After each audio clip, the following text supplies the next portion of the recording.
Namuhla ku-Asikhulume kusukela ngo-6 kuya ngo-8 ebusuku siyobe sisiza omunye wethu odinga usizo. Usibhalele uSisi Anonymous. Usibhalele ngalena ndlela. Sawubona Thokozane. Sengibone abanye basizakala ku-live wakho. Nami ngicela ufunde inkinga yami ku-TikTok live wakho. Ngihlala e-Ermelo, ngahlangana nobaba wakami ngo-2019. Ngonyaka ka-2020 wangilobola sacala ukuhlala ndawonye kwi-RDP ayishiyelwa bakubo. Sathola nengane. 2022 umyeni wami wacala izitayela. Bekabuye ebusuku, nangithi ngiyambuza ukuthi ubuyaphi abhoke ngolaka. Kwesinye isikhathi afike adakiwe ngezintatha. Silwe ngalezo zinto phambi kwengane. Ngagcina ngiyekile kulwa naye uma afike ebusuku noma abuya ekseni ngendlela yokuthi kukhona nje ilanga engilikhumbula kahle lapho sacishe sabambana khona ngezandla. Kusukela lelo langa ngathatha isinqumo ukuthi angeke ngisalwa naye ngoba sizohlukumeza ingane yethu encondweni. Quick forward 2024 wakhushulwa emsebenzini makusuka lo nyaka futhi nje sowuziphatha kahle izitayela zakhe soziyekile akasahluphi. Ngahlala naye phasi nakaceda ukungitshela ukuthi ukhushuliwe emsebenzini ngamtshela ukuthi kumele siphume ku-RDP ayishiyela bakubo sithenge indlu yethu.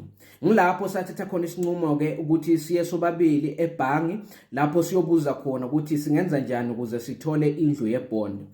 Asifika ebhangi basitshela ukuthi one of the documents ekumele sibuye nawo i-bank statement yomuntu ozobe abhadala. Sahamba sobabili waya ebhangi bayodrawa i-bank statement yakhe. Yilapho ngabona khona uma sesihlanganise wonke ama-documents angithi ngibuka i-bank statement yakhe yezinyanga angisakhumbuli ukuthi beya 12 or 6 months. Kodwa ngabona ukuthi kukhona imali engango 1500 ephuma zinyanga zonke engingayibonisisi kahle ukuthi kahle leyo mali isuke iyapi. Ngambuza waqale wathi angingayinaki leyo mali uzoya ebhangi ayobatshela ukuthi bayimise. Kodwa ngikubuka ama reference yisibongo somuntu ngathi akakhulume iqiniso. Ngilapho ke aconfessa khona ukuthi unengane ngaphandle. Angiguli umithise intombazane asemshadweni ashade nami. Lento iyangidla as much as I pretend like ngiyazwisisa. Azange ngimtshela ukuthi ayebhangi ayovimba ukuthi iphume leyo 1500 ondla ngayo ingane yangaphandle. Kodwa hey angikhoni man anginako ukuthula enhlizweni. Konke siyakwenza silala ndawonye senza konke kwabantu abathandanayo kodwa nje inhliziyo yami ayisekho lamshadweni. Ngifuna ukubuyela ekhaya mina ngiyosikhulisela ingane yami iqinisa likhe emhlabeni. Ngicela ningisize.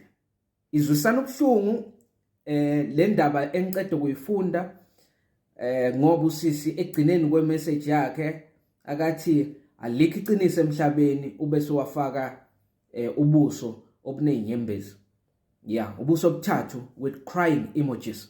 Hlangana nami 6 to 8 ntambama namuhla lapho sidingida khona siyi-dissector bese siyapha iziluleko ma-advices. Sibona ukuthi usisi angenza njani ukuthi aphume kule nkinga kiyo. Ngabe i-solution ukuthi aye ekhaya noma enze njani. Asihlangane 6 to 8 PM namuhla kuzi 30 May 2024. Buka ukuthi izolobe kumnandi njani. Buka la. Baba kasaphila uthi ngoba useless angeke asabona umntwana angeke khona ubona umntwana yini and umntana abantu la bekayofunda bekayosebenzela bona ukuthi umntana wakhe abe ne-future engcono makathi angeke asabona umntwana wrong ugayi nayo right yokuye court bamane bayenza i-DNA amane asupporte into ayibonayo cause uzolibele forced ukusupporta kanti umntana kusowakhe into ezomsiza la ukuthi bayoyenza i-DNA test mangabe i-DNA yaphuma ukuthi wakhe umntana achubeke amsupporte fully akekho umuntu one-right yokuncabela umzali omunye ukuthi asupporte umntana if ufuna ukusupporta.